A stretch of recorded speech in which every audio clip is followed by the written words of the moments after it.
Genesis chapter 22.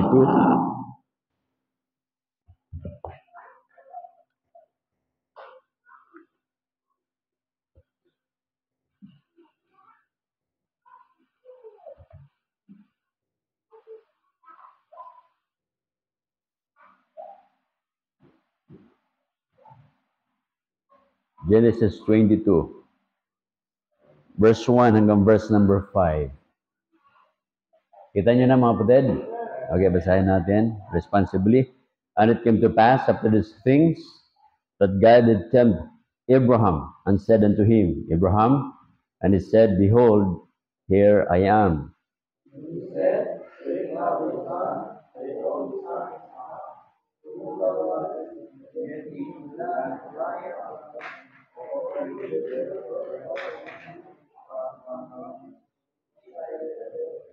And Abraham rose up early in the morning and saddled his ass, and took two of his young men with him, and Isaac his son, and clave the wood for the burnt offering, and rose up, and went into the place of which God had told him.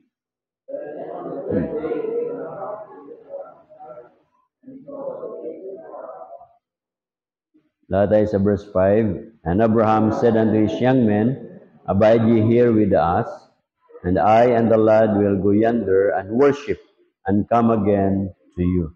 Heavenly Father, we thank you so much for the reading of your words tonight. I pray, dear Father, that you are going to guide us and encourage us as you speak to our hearts through your words. I pray, dear God, na kayo po ang paliwanag sa amin. We can fully digest and comprehend and fully understand your words this evening. Lahat na ito aking dadalangin, pinapasalamatan sa matamis sa pangalan ng Kristo Jesus, sa amin Diyos sa kabaligtas. Amen. Okay, please be seated. We are going to discuss about the church and worship. So, primarily about worship. Ito po ang binasa po natin. Ito po yung kauna-unahang naglabas po yung tinatawag na word na worship. Yung verse number 5. Sabi ni Abraham, and Abraham said unto his young man, Abide ye here with us, and I and the lad will go yonder and worship. Ito po yung pinakaunang salita ng word na worship na pumasok po sa ating pong Biblia. Ano ho? At yung pinakaunang paggamit po ng worship ay napakaunang gamit at napaka-intense. Isipin mo yung offering ay hindi po yan hayop. Ang offering yung anak mismo ni Abraham. Ganun po, ibig sabihin, pag tayo pala yung manambahan, tayo po sumamba sa Diyos, talaga tayo ay masasaktan. Ito po yan. Isipin nyo kung kayo po si Abraham, maglalakad ka for 3 days, papunta doon sa lugar, dito sa atin, hindi naman tayo naglalakad ng 3 days para para magsimba eh. Nobody will do that.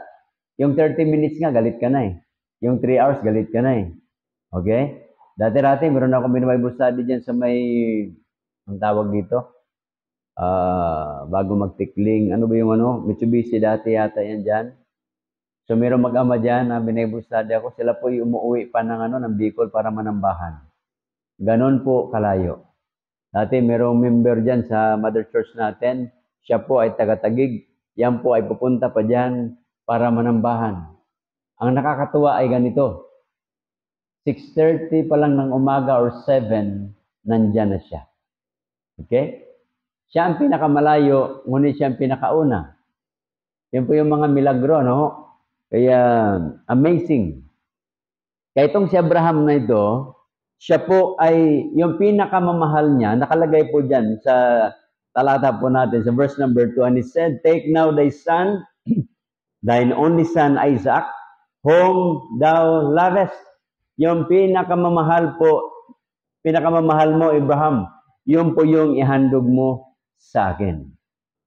Kailan po dumating sa buhay po natin that God is asking you to give the most valuable things in your life?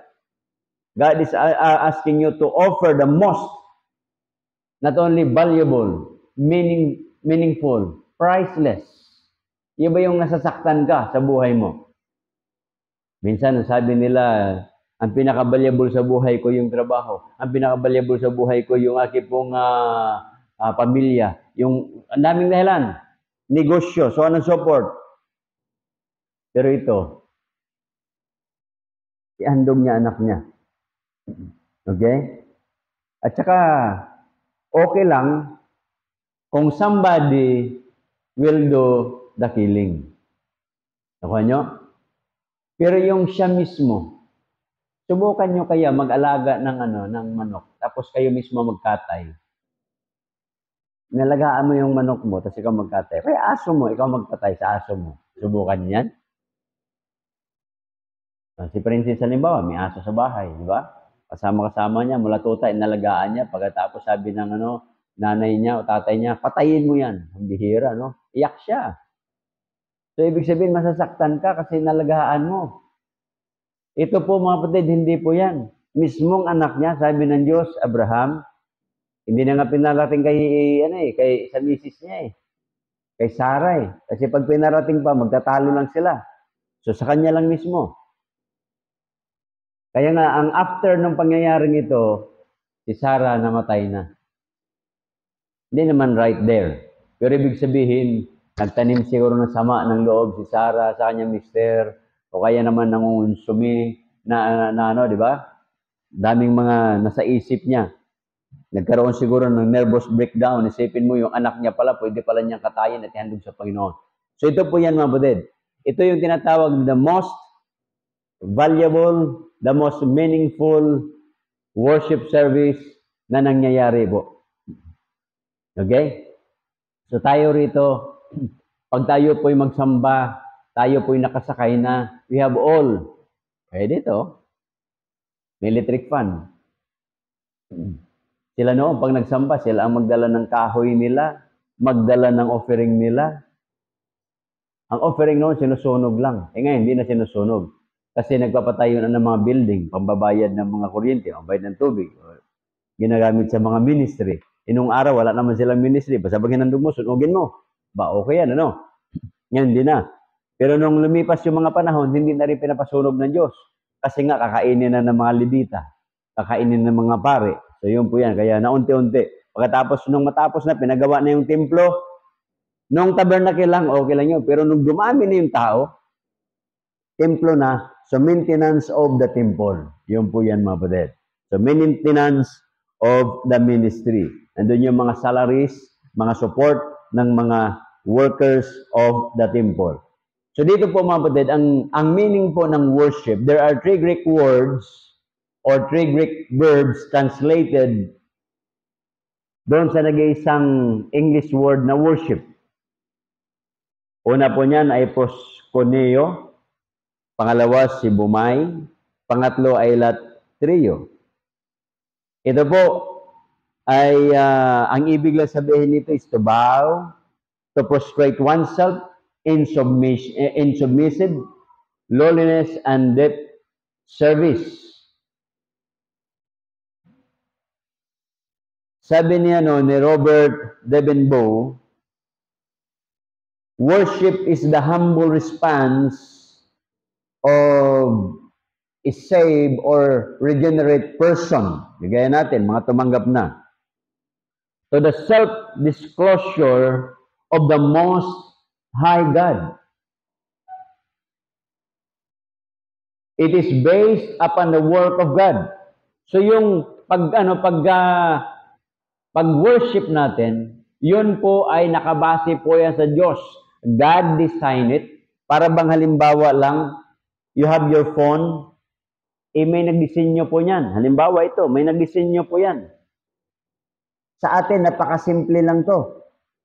Pero pag ito ipinagamit sa maling tao, ay lalong lalabo yung kanyang mata at walang makikita. Nakuha niyo, kapatid?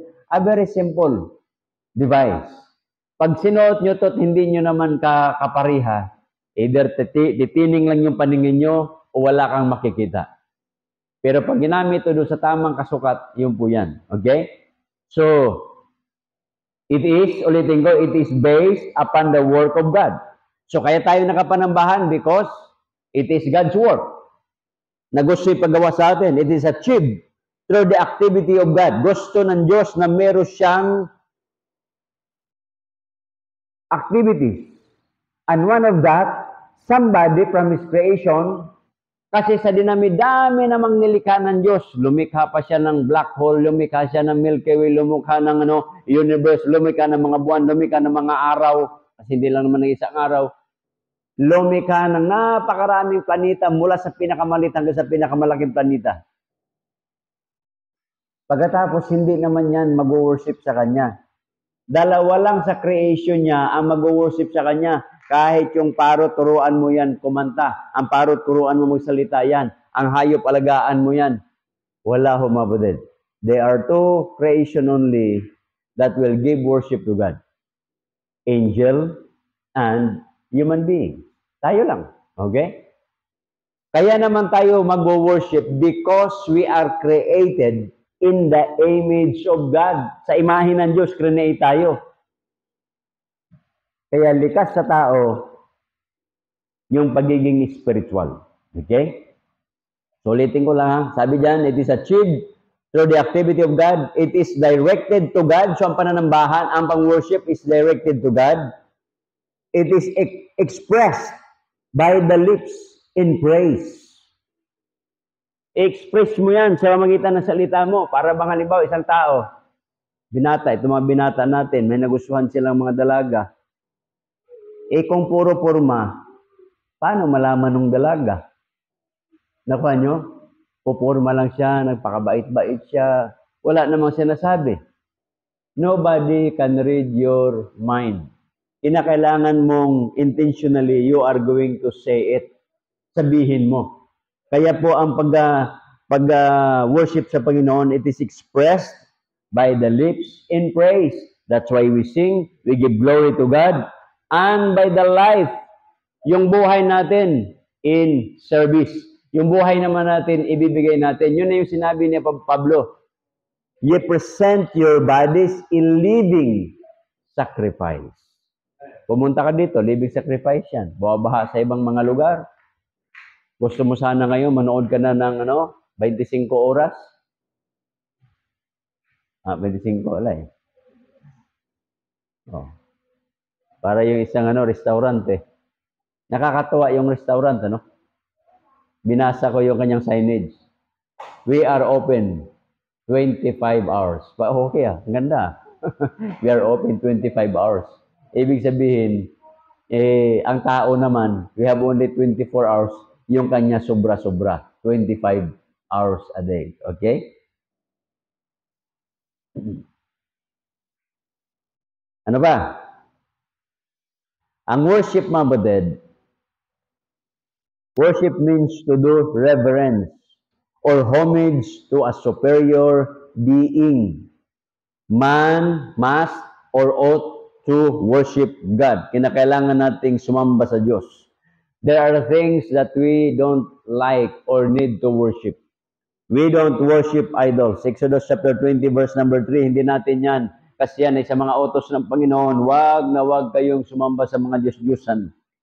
So hindi natin kailangan sumamba doon sa mga Diyos-Diyusan.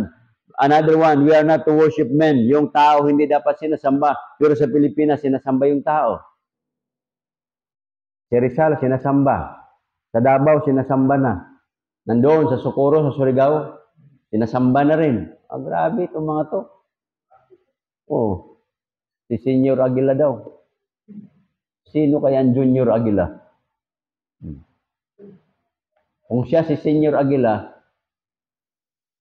yung founder ng INC, si Felix Manalo, Aguila yon. So Junior Aguila yon. Yun yung sa Socorro Senior. Baho ka, no? Ayos yun. So we are not to worship men. Acts chapter 10, verse number 25 to 26. Another one, we are not to worship angels. Yung mga anghel, kailanman hindi natin yan i-worship. Kaya sabi ng Panginoon, nung magbigay siya ng kanyang 10 commandments, huwag kayong gagawa ng mga inanyong larawan, di ba? Sa Exodus chapter Exodus chapter 20, pasadahan ko lang, Exodus chapter 20, verse number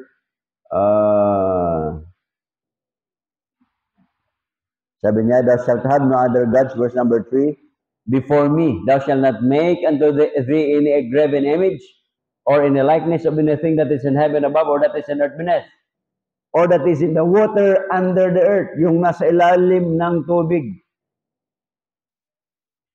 Alam nyo, sa mundo, yung mga tinatawag na underworld, mayroong mga sikat dyan, di ba?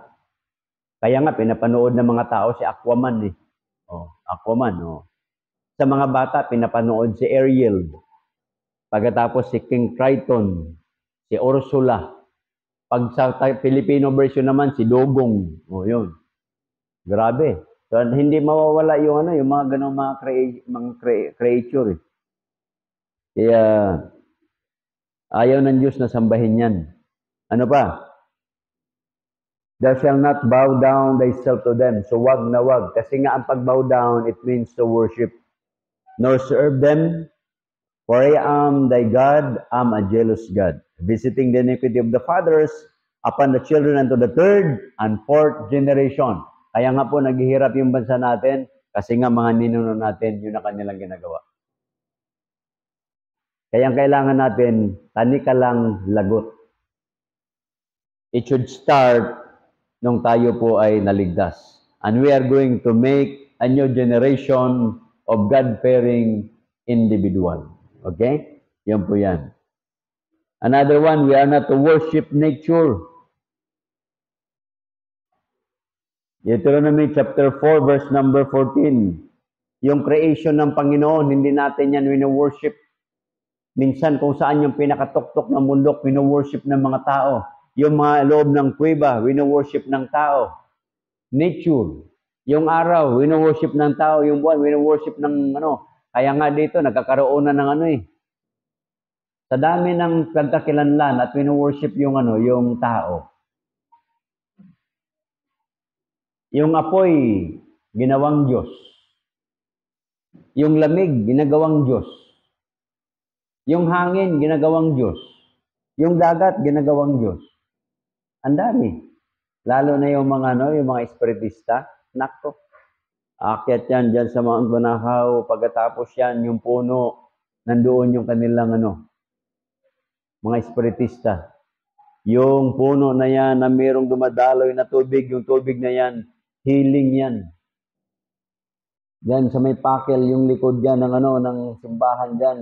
Mayroong bukal diyan, nandoon yung yung poong At yan ay iniigib ng mga tao. Mula Candelaria hanggang Bicol, pupunta diyan tuwing pista, iniinom nila kasi nga po, yun ay, ayan, alam niyang hilo yan. Nakakagaling. Ano nakagaling? Lunis, mga naglalaba doon. Nung nandoon ako mga bata, kita ko talagang naliligo doon Nung makita ko naliligo, nakiligo na rin ako. Pagkatapos, kinabukasan, gagawin mong tubig, sasalok sila doon Iniinom. Sabi ko, hindi kaya magka-diarrhea yung mga tao dyan? Sinasalok nila. Pinapaka-contaminated na tubig yun. Doon dudura yung mga bata, doon sisinga yung mga bata. Pagkatapos, sasabon ng mga bata doon. Pagkatapos, sasalukin mo at inumin mo. Grabe, Contaminated. The overflow, worship the overflow of a grateful heart. Overflow. Yung bang sobra kang masaya ka. So dapat pag masaya ka, magsisimba ka sa Diyos, mag-worship ka sa Panginoon, manambahan ka. Pag ikaw din may lungkot, manambahan ka. Under the sense of divine favor. Yun po yung Psalms 23 verse number 5. Sabi ni David, Thou preparest me a table before mine enemies. Nandoon yung panatag yung puso ni David. Panatag yung kanyang isipan. Kahit anong mangyari sa kanya, ang Diyos mayroon ng inihanda sa kanya. God is preparing a table for him. Yun nga, may mga bagay that we cannot do without. Okay? Yung simple ba? Yung tayo, pagka nabarahan yung ating airways, people will die. Yung nabulunan ka lang. Subukan nyo na nabulunan kayo. O yun. Nabulunan ka at you have nobody, tas wala kang tubig. May pagkalalagyan ka. Kaya, yung iba nga, nakalunok lang ng hulin, patay. Nakalunok ng 25 centavos, patay. Nakalunok ng chewing gum, patay. Mga balitang ganun. Yung isang lula, nagbukas lang ng ng crackers, yung plastic, pumasok sa ilong niya yung plastic, bumara doon sa loob ng ng airways niya, diretso hospital. Oh, napakaliit lang na plastic, bumara doon. Isipin mo yan. Kaya yun po yan, kapatid. Another one, the worship is the outpouring of the soul at rest in the presence of God. Solomon, Songs of Solomon, chapter 2, verse number 3 and 4. And by the way, worship is the occupation of the heart. Yun po dapat yung trabaho ng puso natin. Not with its needs. Hindi yung nag-worship ka because you need something. Hindi yung nag-worship tayo because we want the blessing of God. That's not the way we worship God. Ay, magsimba ako, mag-prayer ako kasi gusto ko magpalain ako ng Diyos. No. Maling motibo yan. Pag nagsamba, ito na nga lang iba eh. Gustong-gusto ng answered prayer. Yung prayer request ba, sagutin ng Panginoon.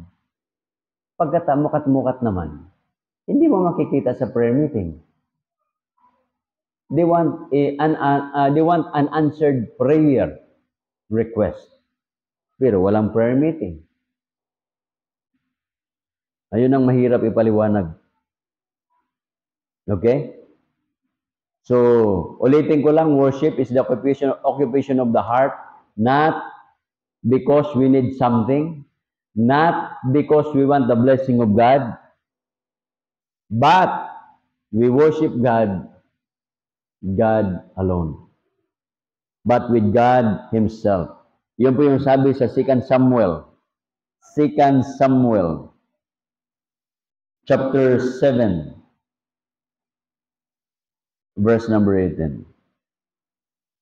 Wika dyan, then went King David in and sat before the Lord and said, Who am I, O Lord God?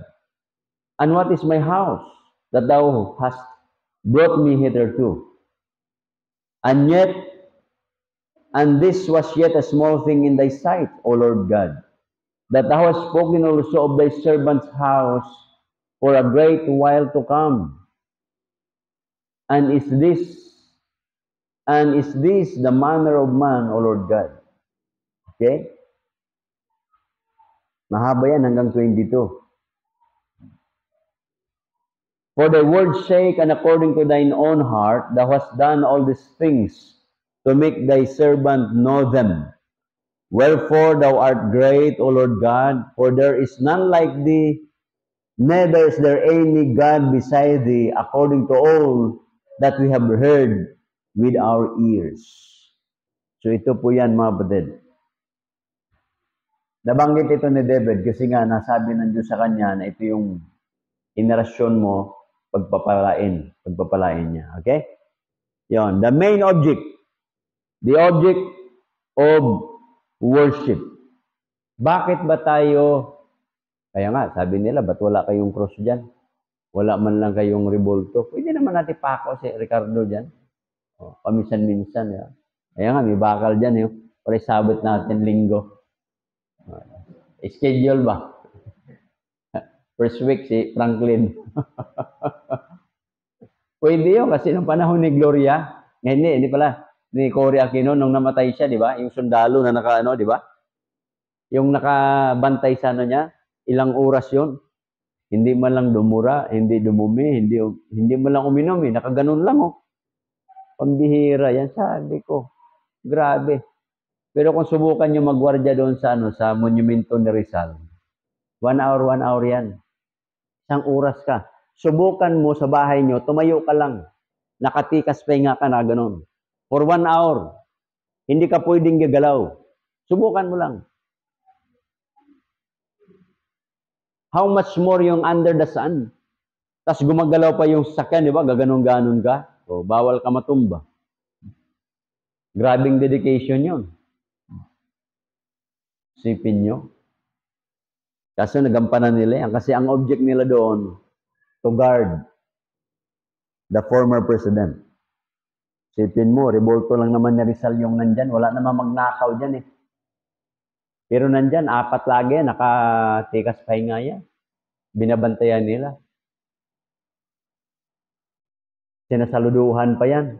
Minsan magtataka ka, paano meron dyan sa bato na yan? Meron kayang pera dyan sa taas na yan. Sinasaluduhan, binabantayan. Magkano kayang halaga niyan? Okay?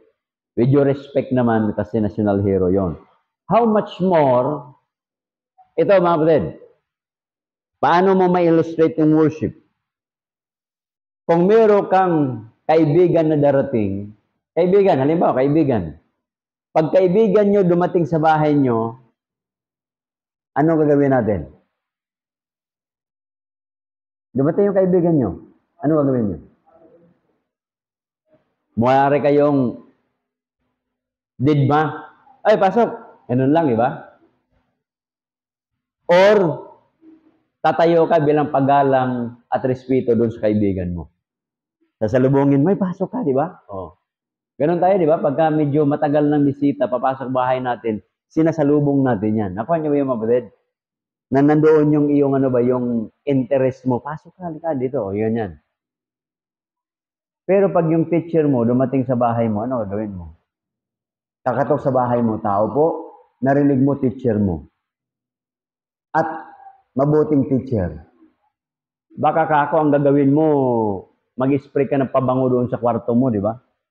Yung i-arrange mo muna yung paligid mo dahil hindi ka handa. Siguro, bubuksan mo yung pinto, maraming pasensya yan. Pasensya na po, ma'am, napapasok po kayo. Oh, lahat na pasensya na lang. Kasi nga, ginagalang mo yung teacher. Eh kung dumating sa bahay mo,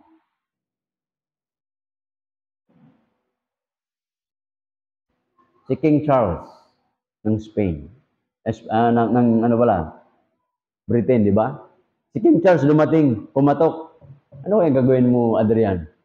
Pagtingin mo, hari pala to ng Inglaterra, pambihira, binisita ka. Walang pasabi. Ano kaya gagawin mo? Mahimatay ka? Siguro sa tuwa mo, hindi mo mabuksan. Tatalon-talon ka. Ibig sabihin, siguro, yuyuko ka dyan. Di ba? Sasalubungin mo, yuyuko ka. Paggalang yun respeto. That's one form of, of worship. How much more kung dumating sa bahay mo ang Panginoon? Ano gagawin mo? Kung yung teacher nga lang, kaibigan mo, ginagalang mo na, how much more kung dumating sa bahay mo ang Panginoon?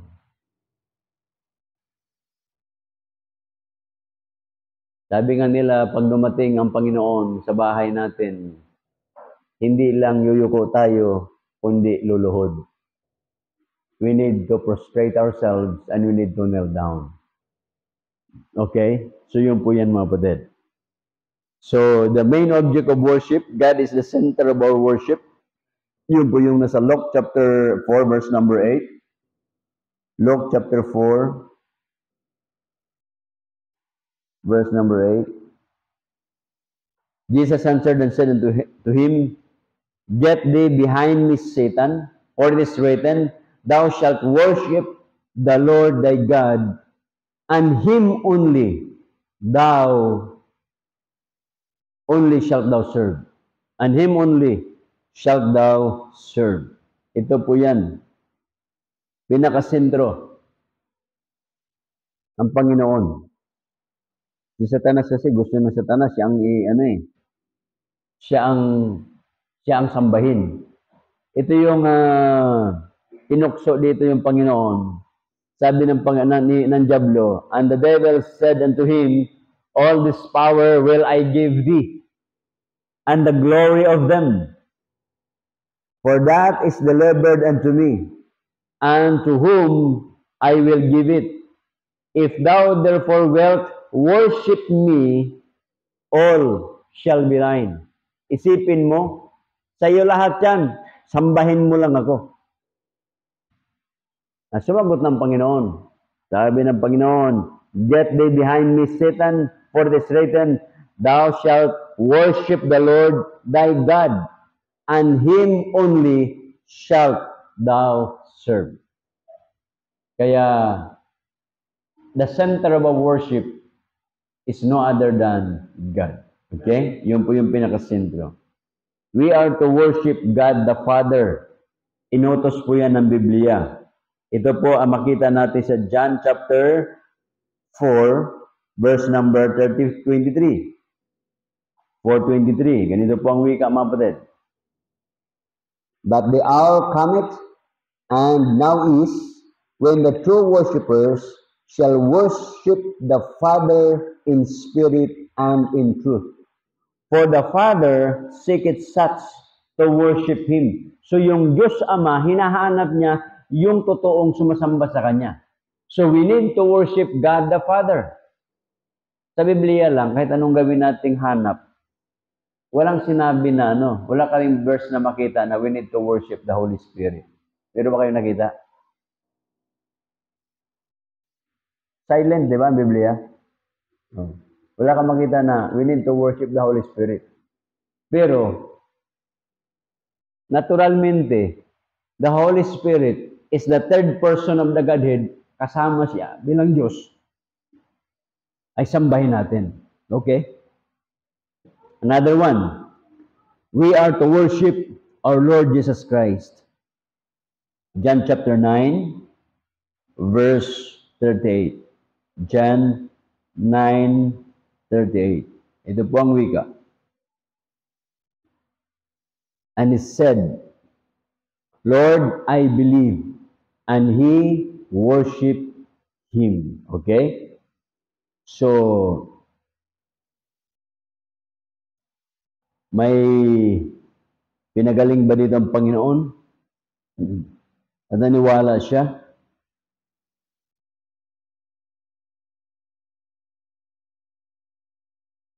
Maraming mga tao,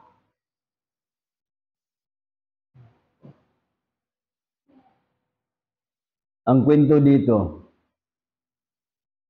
31, now we know that God heareth not sinners. But if any man be a worshipper of God, and do it his will, him he heareth. Since the world began, was it not heard that any man opened the eyes of one that is born blind? If this were not of God, he could do nothing. Okay? So, mayroon pinagaling dito. Yan, yung pinagaling. Naniniwala sa Diyos. Hindi lang niwala. Worship. He worship. Nakalagay dun eh. Sabi dyan sa verse 38, and he said, Lord, I believe, and he worshiped him. Okay? So, yung Panginoon natin ay sinasamba po natin. Ngayon mga kapatid, bakit ba mahalaga yung worship na kagaya nito? Mahalaga yan because of who we are. Sino ba tayo? We are created in the image of God. Not only that, because of who God is. Sino ba ang Diyos natin? He is the creator of all things. He is the giver of life. Siya rin yung nagligtas sa atin. Kaya dapat natin siyang sambahin. Kaya yun yung sinabi sa Revelation chapter 4. Na dyan tayo magtapos. Revelation chapter 4, verse 11. Thou art worthy, O Lord, to receive glory and honor and power, for thou hast created all things, and for thy pleasure they are and were created. Tumayo po tayo po yung manalangin. Heavenly Father, we thank you so much for your words. We thank you for your reminders to us.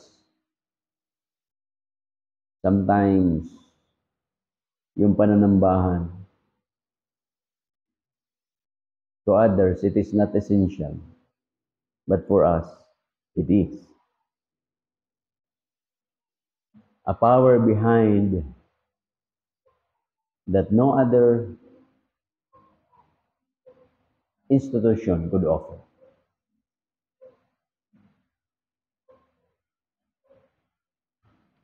Heavenly Father, as we reflect and think how we worship you, in what areas of our lives, the level of it, the faith, and especially the motives behind why we worship you.